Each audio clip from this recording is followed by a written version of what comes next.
Prince Harry has such a cheek that he is now piling the pressure on Catherine, the Princess of Wales, to step in and try and save his failing relationship with Prince William. Not understanding that it's over, brother. It is gone. Finito. Just accept it. Why would you ever want Harry around when he's going to insist on bringing his wife, who once made you cry, then lied about it to Oprah, and always seems to have varying recollections? Choked off any information Harry and Meghan had, which is all the currency they had to sell.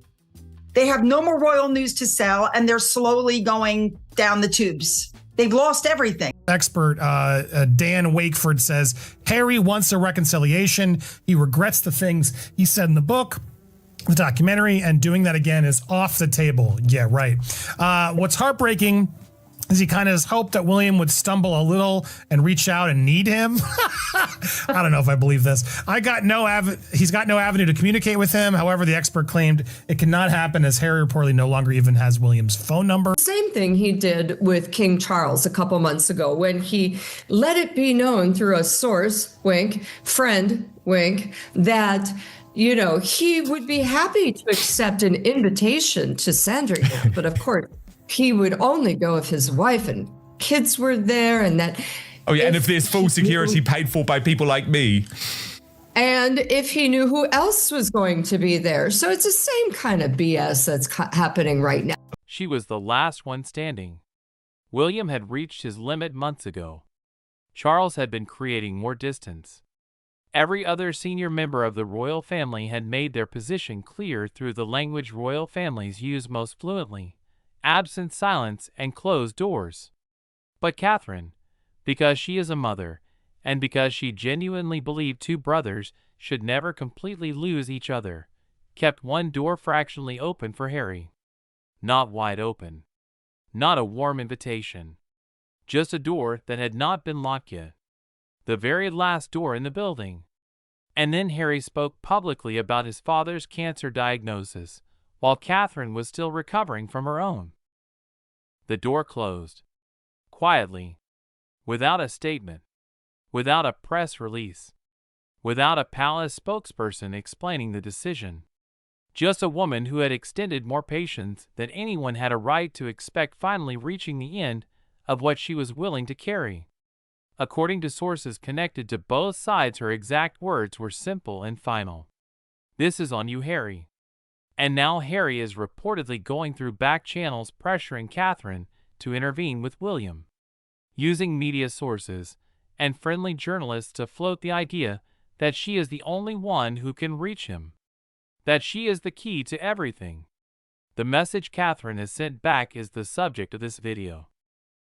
And it is clearer than any public statement she could have made. Welcome to the Marquee Report. Let's get into every detail. To understand the significance of Catherine's decision, you need to understand how long she held on, and what it cost her to keep that door open as long as she did. William drew his lines much earlier.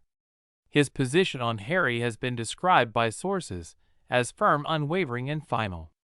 Charles was creating increasing distance, particularly after Harry's repeated public discussions of private family matters, including the cancer diagnosis that Charles had not chosen to make a public talking point.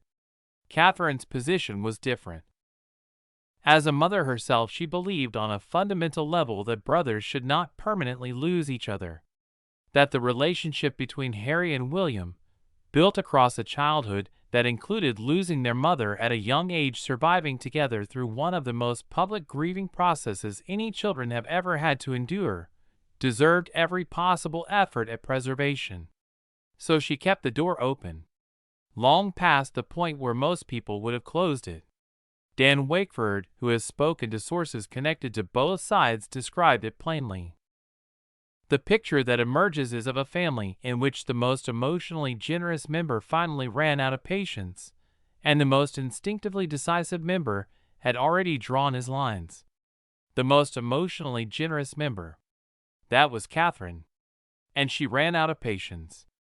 What specifically pushed her over the line? What Harry's public comments about Charles's cancer diagnosis did to someone who had just fought cancer herself, is not difficult to understand. She had kept her own diagnosis private for months. She had managed the public communication around her health with extraordinary care and dignity, specifically to protect her children from unnecessary fear and her family from unnecessary exposure. She understands what it means to navigate serious illness while living under global scrutiny. And then Harry spoke publicly about his father's cancer, in a way that Charles had not chosen, on his own timeline for his own reasons. That was it. Now let's talk about what Harry is apparently doing in response to Catherine's decision, because the approach he is taking says as much about his situation as the decision itself. He is not calling William. He reportedly does not have William's number anymore. His brother changed it and did not give Harry the new one. He is not calling Charles. Sources suggest no meeting with Charles is expected this summer. He is not making a direct public apology or a formal private approach through official channels. He is going through back channels, using friendly media sources to float the narrative that Catherine is the only person who can reach William, that she is the key, that if she would only step in, the whole situation could be repaired. This is the same playbook he used with Charles months earlier. He let it be known through a source, wink, that he would be open to accepting an invitation to Sandringham, but only if Meghan and the children were included, with full taxpayer-funded security, and with approved knowledge of who else would be present. Always a wish list. Always demands wrapped in the language of reconciliation. Always conditions attached to what is presented publicly as a genuine olive branch. The message being sent through these back channels to Catherine is essentially, you are the bridge. You can fix this. You are the only one with the access and the relationship to reach William. And Catherine's response, communicated not through words, but through actions, and through what she has conspicuously not done, is the clearest message she could send. She is not stepping in. She is not mediating. She is not opening the door. This is on you, Harry. She already said it. And she apparently means it. Here is the conversation that royal commentators keep returning to, because it gets to the heart of why Catherine's decision is not just personal but protective. Harry and Meghan come as a unit. There is no version of Harry returning to any meaningful proximity to the royal family that does not also mean Meghan being in the same spaces as William and Catherine, and eventually as George, Charlotte, and Louis. And that is where the calculation changes completely. Paul Burrell asked the question directly, why would Catherine ever agree to have Harry around when Meghan comes as a package deal? The record of what has happened in interactions between Meghan and Catherine is documented across multiple conflicting accounts. Meghan made Catherine cry before the royal wedding, then told Oprah that Catherine made her cry, a direct reversal of what multiple sources confirmed actually happened. The racism allegation connected to conversations about Archie's skin color appeared in a published book and was allowed to sit in print for readers before being withdrawn. The t-shirt merchandise directing followers to mock her as an evil sister-in-law was sold and promoted. And through Catherine's cancer treatment, a period of profound vulnerability during which she was trying to protect her children from fear and manage one of the most difficult health experiences of her life, online conspiracy theories questioned whether she even had cancer. And Meghan did not publicly say a single word to stop it. Now Harry wants Catherine to step in and advocate for Meghan's access to her family. The answer to why Catherine will not do that is the answer any mother protecting her children would give. It is not complicated. It is not petty. It is the most fundamental protective instinct a parent has. Here is the detail that speaks more clearly than any statement about where Harry stands within the extended royal family right now. Peter Phillips's wedding. Harry's own cousin. The man who was sent to be with William and Harry after Diana died. A figure with deep personal ties to both brothers across decades. Harry was not invited. William and Catherine were there. Charles and Camilla attended. Beatrice and Eugenie were present, despite their father Andrew being stripped of his titles. But Harry was not on the guest list. Harry then planted a story in friendly media suggesting he had planned to skip the wedding over concerns about Hello magazine photographers, attempting to frame his absence as his own principled decision. Except you cannot skip something you were not invited to. According to Lady Colin Campbell, whose sources were at the wedding, Harry and Meghan's names were not mentioned once during the entire celebration. Not once. By common unspoken consent, the guests understood that raising those names would be a social error of the highest order. Beatrice and Eugenie, Andrew's daughters, outranked Harry in the family's informal hierarchy of trust and inclusion at a private celebration. That is the current state of where Harry stands. And it requires no further elaboration. Let's talk about what William actually believes about Harry's public conduct, because sources connected to his perspective have been remarkably consistent.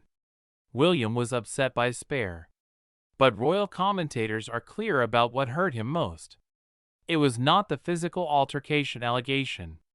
It was not the hair loss commentary. It was not the drug references, or the Afghanistan disclosures, or any of the other chapters that generated headlines. It was what Harry wrote, and allowed to be written about Catherine. William believes the years of sustained public attack on Catherine, the conflicting narratives, the racism allegation, the absence of any public defense when conspiracy theories spread during her cancer treatment, placed enormous stress on his wife during an already devastating period. He holds Harry responsible for a significant portion of that stress. He holds Meghan responsible for an equal or greater portion. People described as close to William say he is someone who makes up his own mind and is not easily pressured into changing it.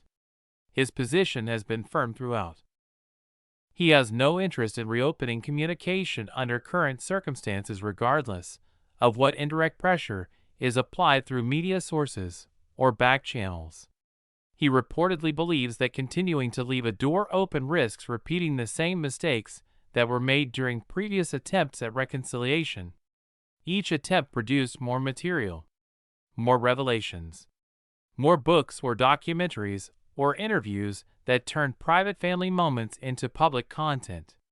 William is done making that calculation. The door is closed.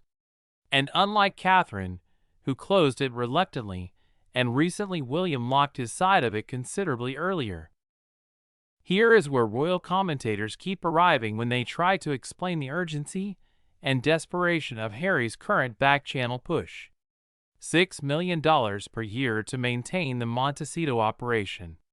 Netflix, the deal described at $100 million, downgraded and expired without renewal. Spotify ended with the head of podcast innovation calling them grifters on the record. WME representation quietly ended. BetterUp has reportedly not involved Harry in any meaningful capacity since 2024. The As Ever lifestyle brand underperforming. The Invictus Games facing financial questions and declining corporate sponsorship. The strongest remaining commercial asset Harry possesses is his connection to the royal family. The stories he could tell, the proximity he once had, the access that made him valuable to platforms and publications in the first place. That access is gone. The information pipeline has been cut off.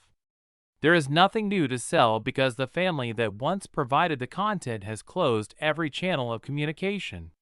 Some commentators believe reconciliation would partially restore that commercial value. That proximity to the royal family, even a fractured and conditional proximity, is worth more to Harry's earning capacity than almost any other single factor. And Catherine is the one person who might theoretically reopen a channel that everyone else has closed. She has apparently understood exactly what is being asked of her, and her answer reflects that understanding. Here is where everything stands right now. William does not have a phone number Harry can reach him on. Charles is not expected to meet Harry this summer. The back-channel pressure campaign targeting Catherine has produced no visible result. Harry was not invited to Peter Phillips's wedding.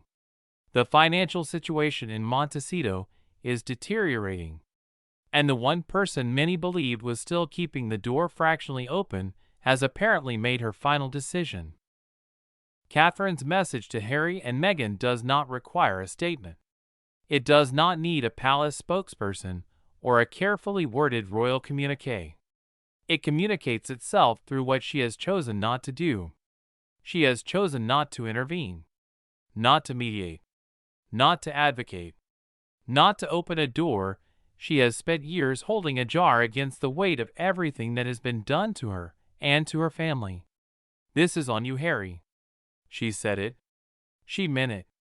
And based on everything visible from the outside, she is not reconsidering. The most emotionally generous member of the family finally ran out of patience, and the most instinctively decisive member drew his lines long ago. What Catherine has sent is not a message in words. It is a message in silence. And in this family, silence speaks louder than anything. This has been the Marquee Report. Subscribe and hit the bell so you never miss what comes next. See you on the next one.